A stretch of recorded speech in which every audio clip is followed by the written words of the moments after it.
Alright, so today I want to cover how to tame your snake. And if you've been watching my videos here on YouTube, you know this snake around my neck.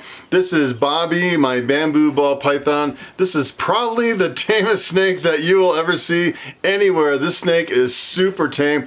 As a matter of fact, I've never had a snake as tame as this one. And it really comes down to building the trust between you and the snake. And I would say it all comes down to the amount of time that you spend with the snake. As a matter of fact, when I first started shooting YouTube videos, I was kind of going through my collection. I'd have Bobby one week, and then I'd have, well, I was pretty much shooting every single day. So I have Bobby one day, then I have my albino the next. I don't know what Bobby's doing here.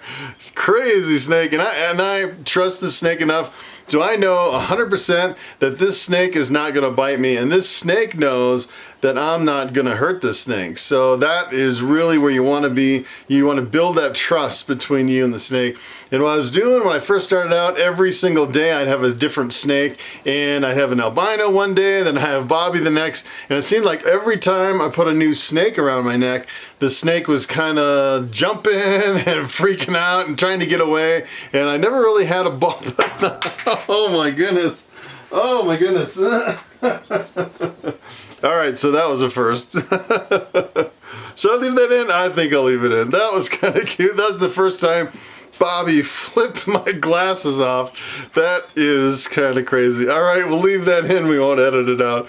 So, let's see, what was I talking about before Bobby flipped my glasses off? So, you want to really build the trust between you and the snake. And the funny thing is sometimes you don't necessarily need a super tame snake. And in other cases, it is essential that you have a tame snake. And I'm not just talking about ball pythons around my neck here on my YouTube channel. I'm talking about snakes in general. So, for example, for me as a breeder, I have lots of female ball pythons, and I would say essentially there's none of them as tame as Bobby. And Bobby's kind of an experiment to see how tame I can actually get a snake. Having the snake around my neck here every single day on YouTube, it's kind of interesting to see a snake this tame. It's pretty amazing. And I would say all my other snakes, they're a little bit jumpy. They really don't trust me that much. And as far as ball python goes, there's actually one ball python that I have in my collection that is definitely not a tame snake. Let me tell you, that snake, if I got too close, it would take a bite out of me. And I want to show you some of my, kind of some of my adult females. I'll show you kind of the general attitude of some of these snakes, and then I'll show you my one that's really snippy, and then I want to show you one that you absolutely 100% you need to tame the snake as a baby, and that is if you get a really big snake. Like Lucy, she weighs about 80 pounds. She is a really big snake, and I've actually seen people with really big snakes weighing 100+ pounds that were extremely defensive. And let me tell you, that is, that makes your heart just kind of jump right out. It's frightening if you see a big snake like that kind of jumping and taking a bite at you. That is not where you want to be. And I pretty much worked with Lucy ever since she was a little girl, but I haven't really worked with her a whole lot lately, but we still have that trust, hopefully, between us.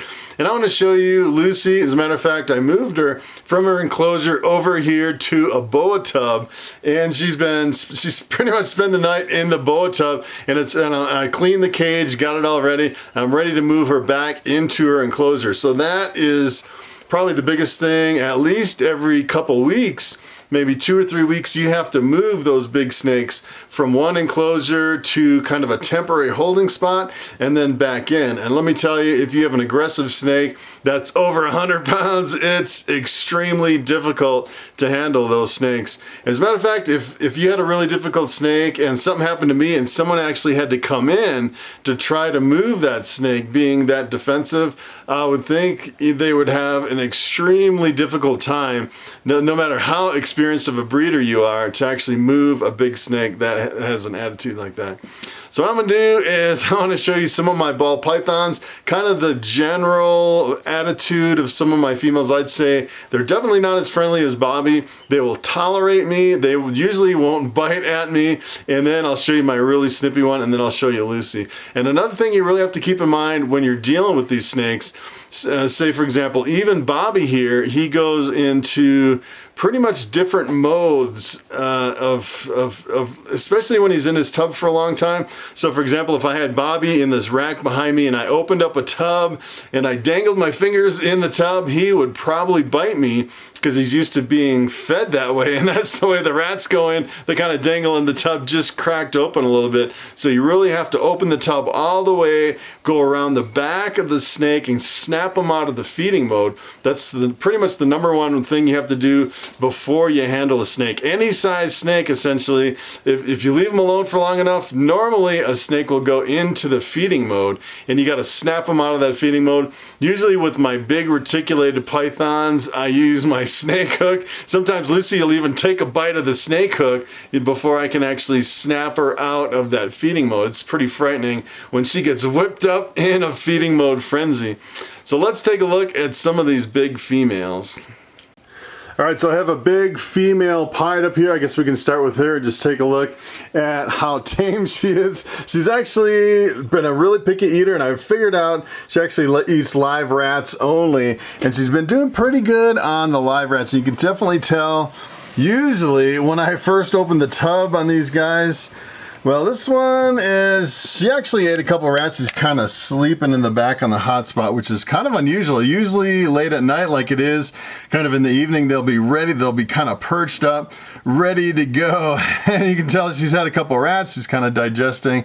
But if you just kind of touch her and wake her up a little, I'd say this is... Sometimes they'll hiss a little bit. Look at how big she's getting. She's getting some good size to her. And you can see she's ducking her head in a little bit. She's definitely not friendly with me. She's hissing a little bit. So essentially a ball python like this, used as pretty much a breeder only, not really a pet. They can be tamed really easy with, I'd say, pretty much minimal amount of handling. It really doesn't take a whole lot of handling. I'd say if you put the snake around your neck, kind of like Bobby, every single day for maybe an hour a day, within probably 2 weeks, this would probably be as tame as Bobby. They tame down really good. But, you know, for me, it doesn't really matter if the snake is that tame. This snake will not take a bite out of me. It'll hide its head, but it definitely won't bite me. And I'd say most ball pythons won't actually aggressively take a bite at you. And I could even probably pull her head out a little and kind of mess around with her a little bit. And this, normally a normal ball python has a good enough attitude where it's not gonna take a bite, even if you kind of mess around and play around. Usually they'll ball up first because they're scared, and then if you kind of mess with them too much, they'll go into flight mode and kind of run away. Normally they never go into defensive mode. That's kind of the neat thing about ball pythons, is some snakes, the first line of defense is a defensive mode and they'll bite you. But usually I'd say 99% of the time, ball pythons will never take a bite at you unless they mistake you for a rat, and then it's kind of an accident. It's not really aggression. So I have another ball python over here. I've actually tried to tame this one down a little bit, and every time I do, I take a bite, and this is my Bumblebee. And for some reason, this girl is just kind of always been really snappy. Ooh, looks like she's kind of has a stuck shed, which is unusual because I've been keeping on top of the humidity in these tubs. So this one, you can see it kind of freaks out a little bit at first, and then if you actually pull this one out and get the head out, this one will actually take a bite at me, which is really unusual for a ball python. This one's got a little bit of spider, so it's got a little corkscrewing and head wobble, which I don't think really helps, but normally it's not really that much of an issue. But for some reason, this one just has never really liked me and has always kind of taken bites at me, which is kind of interesting. I actually tried to put it on my shoulder once, and for some reason I just could not tame this snake down. And some snakes, I think, are a lot more difficult, especially if they start out with kind of a bad history of not really liking people. This one, for some reason, I actually bought it from someone else. I don't know what the history was. You can tell right there, that is the evil eye. That snake is giving me the evil eye, and if we keep looking at it long enough, it would definitely take a bite at the camera. And you kind of really have to read snakes, and you have to really know the particular snake. So in this snake, for instance, I'd probably be happy with never taming the snake down, just leaving it as a breeder only. It would take, especially if you get one that's been super aggressive pretty much its whole life, like this one, I'd say it's extremely difficult to tame them down. I'm not saying it's impossible, but for me as a breeder, it's fine with me that this one is not really. It's not really a pet, it's more of a breeder. And the funny thing is about ball pythons, even though it's kind of staring me down, essentially what I can do is I can go from the back and I can pick this up no problem. I can move it to another tub. And as long as I stay away from the head and keep it kind of on the defense, it's no problem with me getting in here and cleaning the cage. Versus if you had a really big snake and you had a snake like that giving you the evil eye, I would say that would be a lot bigger of a challenge than something like this.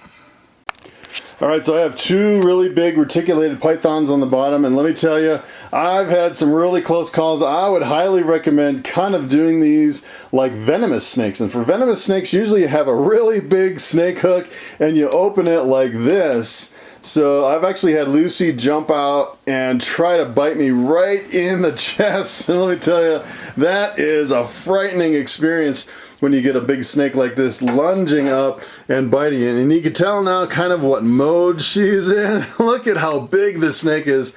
That is a massive snake. I'd say she's probably close to 80 pounds. It's a monster. It's a really big snake in a really small tub. And this is just her temporary tub. That's why there's no water or bedding or anything. And for some reason, she's completely happy in here as a temporary enclosure. It's pretty amazing. But just take a look at how big she's getting. I can't even believe it. And usually I'll take the hook and kind of get an idea of what mood she's in. And see, she kind of jumped right there.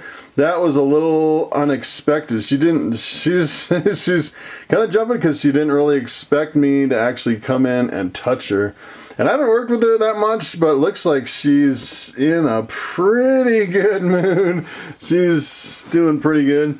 And what I really need to do is I need to move her back to the other enclosure. But look at how big around she is. She is super big. I can't even believe how big she is. She's getting really massive. So this is actually a reticulated python, and the retics, if it's just a straight mainland, they can get up to 300 pounds. It's pretty amazing. And 150 pounds isn't, kind of non-typical for a big snake, but this one's actually 50% Jampea dwarf, so she definitely won't get as big as a mainland. And as a matter of fact, I didn't think she'd get as big as she is right now. She is super big. And really what I got these snakes to actually eat my rats, pretty much to eat my retired rats on my rat breeding operation, and she's been doing really good. She's still bucking me a little bit. She does not want to come out. She's pretty funny. And that is usually the sign. So that right there is usually the sign. Leave me alone. Don't touch me. I am comfortable. I don't want to be moved. But the funny thing is I really want to move this snake over to her bigger enclosure. She actually has a big 6-foot enclosure out on the pool table. And that is always the challenge, trying to get this snake out of this tub and over to the other enclosure. And let me tell you, if this snake was really aggressive and snapping and biting, it would be a terror to work with a snake like this.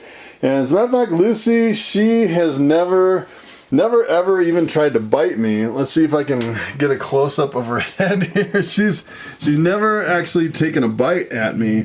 She's a really pretty snake. She's got a really cool head. So what I'm going to do is I'm actually going to try to pick her up and see if I can move her. Look at how big she is. She's a monster. She's a really good looking snake. I think these white albinos are probably the prettiest snake that there is. Just a straight white albino reticulated python. Alright, so I wanted to give you an idea just how big this snake is. Take a look at this. This girl is a beast. She is a beast. What I want to do is I want to walk her into the other room. Look at how big she is. Wow. She's huge. She's almost, oh, she's a big girl. Wow. Yeah. All right, I'm gonna move her. Here we go. Here we go. Woo. She's a big girl. Wow. All right.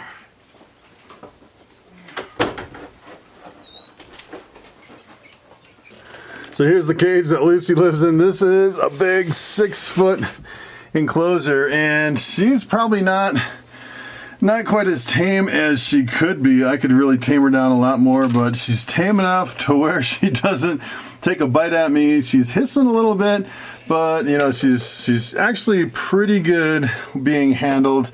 Not too bad at all. And the funny thing is, every time I handle her, she is quite a bit bigger. It's like every time I handle her, she's probably another 10 or 20 pounds because she eats quite a few rats between the time when I actually, I don't know what she's doing now.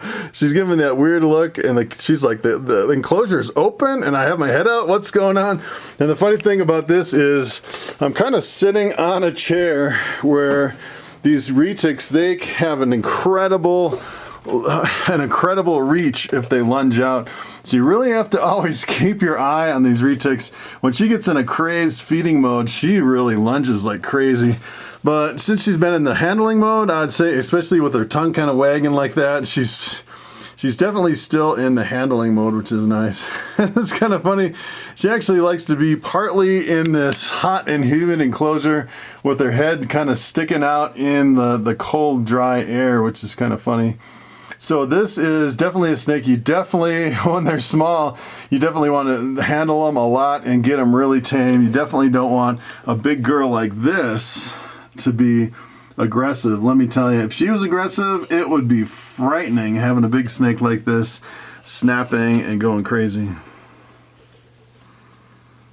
All right, so after handling that snake, I have to admit that Bobby here, this is a piece of cake. I picked up that snake and then I picked up Bobby and I'm like, this is not a snake. That is a snake. That is pretty incredible. Actually, I haven't actually picked that snake up by myself for quite a while. She's gained quite a bit of weight. I can't believe how big she's getting. As a matter of fact, I have a helper that helps me move that snake in and out now. And if she gets any bigger, I'm just gonna have to let her crawl from her enclosure over to this boa tub. It's pretty incredible. So some people have actually asked me, here's a pretty common question. I just got a brand new snake, and a lot of people say that you shouldn't handle that snake for a couple weeks after you get it. And I would say that's partly true and partly not true.